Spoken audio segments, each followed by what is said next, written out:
Hello, and welcome to Bedtime Stories.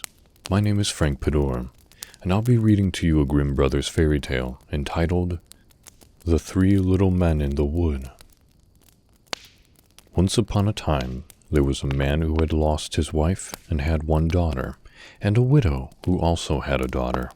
The maidens were brought up together and played together as if they had been sisters. One day, the widow said to the man's daughter, "Go and tell your father that I will marry him as soon as thou canst wash him milk and drink wine, but my child shall wash him water and drink water." Then the maiden went home and told her father what the woman had said. Then said the man, "What shall we do? This marriage would be a very happy thing, but it is also a great trouble." He thought for a while, and at last finding that he could make no excuse, he pulled off his boot and said, "Take this boot. There is a hole in the sole, and go with it to the loft, then hang it on a large nail and pour water into it. If it holds the water, then I will again take a wife, but if it runs through the hole, I will not marry." Then the maiden did as her father had told her, and the water drew the hole together, so that the boot became full even to the brim, and she went to inform her father what had occurred. As soon as he heard what had happened, he rose and went himself to see the boot, and, finding that she had spoken the truth, he went at once to the widow, and after a short courtship, they were married. On the first morning, the husband's daughter had milk placed for her to wash in and wine to drink, but the wife's daughter had water only. On the second morning, there was nothing but water for both of them, but on the third, the wine and milk were for the wife's daughter, while her stepchild had nothing but water, and so from this time it continued. In the heart of the wife, a bitter hatred soon arose against her stepdaughter, because she was beautiful and amiable, and her own child was ugly and disagreeable. Not a day passed without some unkindness on the stepmother's part, which made the poor girl quite sad, but she bore it all patiently. One day in the winter, when the ground was frozen hard, and mountain and valley lay white with snow, the stepmother made a dress of paper. Then she called the maiden and said to her, "Just put on this dress and go out into the woods and bring me that basket full of blackberries. I have a longing for them." "Oh dear," replied the girl, "blackberries do not grow in winter. When the ground is frozen, the hedges are covered with snow. Besides, how can I go in this paper dress? It is so cold out of doors that even one's breath freezes, and the wind will cut through this thin dress, and the thorns tear my skin." "Hold your tongue, and don't answer me," said the stepmother. "Get off as fast as you can, and let me not see you again till you get the basket full of blackberries." Then she gave her stepdaughter a small piece of dry bread, and said, "That will be enough for you today. Now go." "Ah," thought the wicked woman, "she will be frozen or starved with hunger, and will never come before my eyes again." Now, as the maiden was always obedient, she put on the paper dress and went out. Far and wide there could be seen nothing but snow, not even a little blade of green grass. But she walked on, and at last came to a small cottage in the wood, from which peeped out 3 strange little men. She wished to know what o'clock it was, so she knocked timidly at the door. "Come in," they cried, and she stepped in and seated herself on a stool near the stove, for she wanted to get warm and eat her breakfast. Presently, one of the little men said to her, "Give us some of your bread, maiden." "Willingly," she replied, so she divided her piece of bread and gave them half. Presently they asked again, "What brought you into the forest on such a wintry day as this, with only a thin dress?" "Oh," she answered, "I was sent into the wood to fill this basket with blackberries, and I dare not go home again till I have filled it."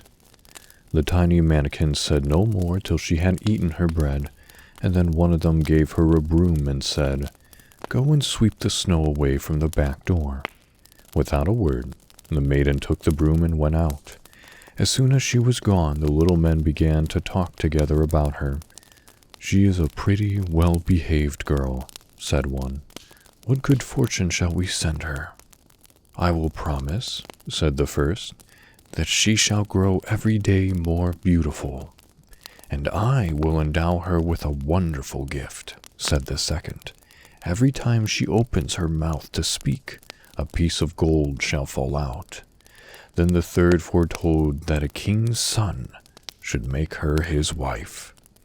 All this while the maiden was busily employed sweeping away the snow from the pathway behind the cottage, and at last, what do you think she found? Rich, ripe strawberries of a deep red lying before her on the snow. How quickly and joyfully she gathered them up and filled her basket, we can easily guess. And after shaking hands with the little men, she thanked them for their kindness and ran home, for she was longing to show her stepmother what she had brought for her. As she entered the house and said, "Good evening," a piece of gold immediately fell from her mouth on the floor. Her stepmother was astonished, and then the maiden related what had happened to her in the wood. While at every word she uttered, a piece of gold fell from her mouth, so that in a very short time the whole room glittered with the gold. "I expect you will be proud and haughty," said the stepsister, "now that you can scatter gold in this way." But she was deceitful and jealous about it, and asked her stepmother privately to let her go into the wood to find strawberries. "No, my dear little daughter," replied the mother, "it is too cold for you. It is freezing hard." But the girl gave her mother no peace, till at last she allowed her to go. Not, however, till she made her dress herself in a warm fur jacket, and gave her bread and butter and cake to eat on the way. The maiden went to the wood, and walked on till she reached the cottage. The three little men saw her coming, although she knew it not, and without guessing or seeing anything wrong, walked right into the room, seated herself by the stove, and began eating her bread and butter and cake. "Give us a little of your nice breakfast," said one of the little men. "I have not enough for myself," she replied. "How can I give you any?" So she went on eating, and they waited till she had finished. Then they said, "There is a broom in the corner. Take it and sweep the pathway at the back door." "Go and do it yourself," she cried. "I am not your servant." However, when she saw that they did not move, she was half afraid, and taking the broom, went out. After she was gone, the little men began to talk to one another about her. "What shall we send her?" asked one. "For she has such a naughty, wicked, and envious heart. We cannot grant her a favor." "Then," said the first, "I ordain that she shall grow more ugly every day." "I will send her such a gift," said the second, "that at every word she speaks, a toad shall spring out of her mouth." While the third prophesied that she would meet with an unlucky death. After sweeping away the snow, the maiden searched in vain for strawberries, but none could she find, so she went home quite sullen and out of temper. But how terrified she was when, on opening her mouth to relate all that had happened to her in the wood, at each word a toad sprang out on the floor, so that she became disgusting to everyone.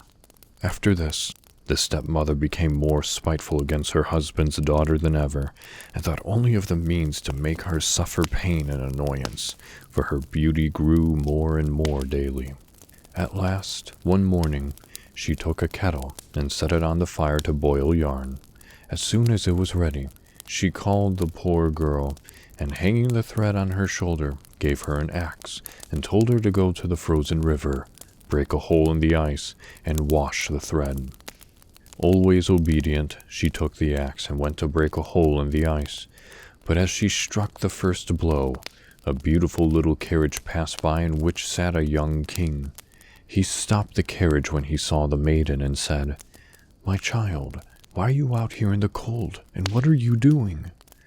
"I am a poor maiden," she replied, "and I am cleaning yarn." Then the king was full of pity, and seeing such a beautiful maiden so cruelly served in such cold weather, he said, "Will you ride with me?" "Oh, yes," she replied, with all my heart, for she was overjoyed at the thought of escaping out of sight of her stepmother and sister. Then she entered the carriage, and the king drove her a long way from home to his castle. And in a very short time after, the king asked her to be his wife, and the marriage was celebrated with great splendor, as the little men in the wood had foretold. In about a year, the young queen had a little son of whom she was very fond, and the stepmother, who had heard of her good fortune, went with her daughter to the castle, and they both made themselves so agreeable that they were invited to make a long visit.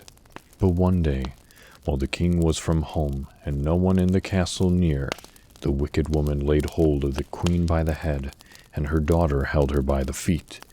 Then they lifted her out of bed and threw her from the window into a stream that flowed on one side of the castle.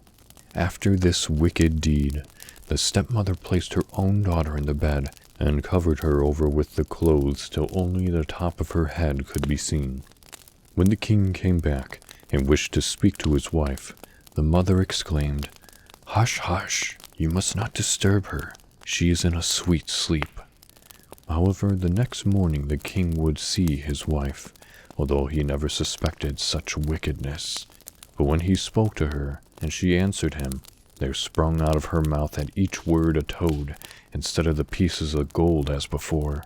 Then the king inquired what could be the cause of this dreadful change. And the old woman said that if she could have another sound sleep, she would soon be all right again. So the king left her. That night, the king's page saw something like a duck swimming across the moat under the king's window, and heard a voice saying, "King, dost thou watchful keep, or dost thou close thine eyes in sleep?" There was no answer, and the spectre said again, "What does my visitor?" Then the page replied, "She is fast asleep." Again it spoke, "Where is my little child?" "He sleeps in his cradle now," answered the page. Then the apparition took the form of the young queen, went into the infant's room, took him up and fed him, shook up his little bed, laid him to sleep, covered him warmly with the clothes, and then swam back again through the moat in the form of a duck. All this occurred again the next night, but when she appeared the third time, she spoke to the page and said, "Go and call the king, and tell him to take his sword and swing it 3 times over me from the window-sill." Then ran the page quickly and told the king.